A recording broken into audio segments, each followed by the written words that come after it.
হযরত আলী রাদিয়াল্লাহু তাআলা আনহু বলেন, ভাই এবং বন্ধুর সম্পর্ক হলো হীরা এবং স্বর্ণের মতো। ভাইয়ের সম্পর্ক হলো স্বর্ণের মতো, আর বন্ধুর সম্পর্ক হলো হীরার মতো।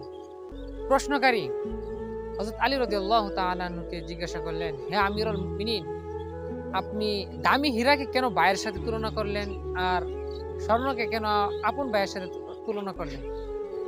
তখন হযরত আলী রাদিয়াল্লাহু তাআলা বলেন, শুনো, হীরা যখন ভেঙে যায় তখন তা জোড়া লাগানোর মতো কোনো কারিগর এখনো সৃষ্টি হয়নি। আর স্বর্ণ যখন ভেঙে যায় তখন তা জোড়া লাগানোর জন্য অনেক কারিগর রয়েছে। ঠিক তেমনি বন্ধুত্বের সম্পর্কটা যখন নষ্ট হয়ে যায়, ভেঙে যায়, তখন তা কখনো আগের মতো জোড়া লাগেনি। আর ভাইয়ে ভাইয়ে যখন সম্পর্ক নষ্ট হয়ে যায় তখন তা জোড়া লেগে যায়। ভাইয়ে ভাইয়ে যতই মারামারি হোক না কেন, যতই খুনাখুনি হোক না কেন, যতই মনোমালিন্য হোক না কেন, একসময় তা ঠিক হয়ে যায়।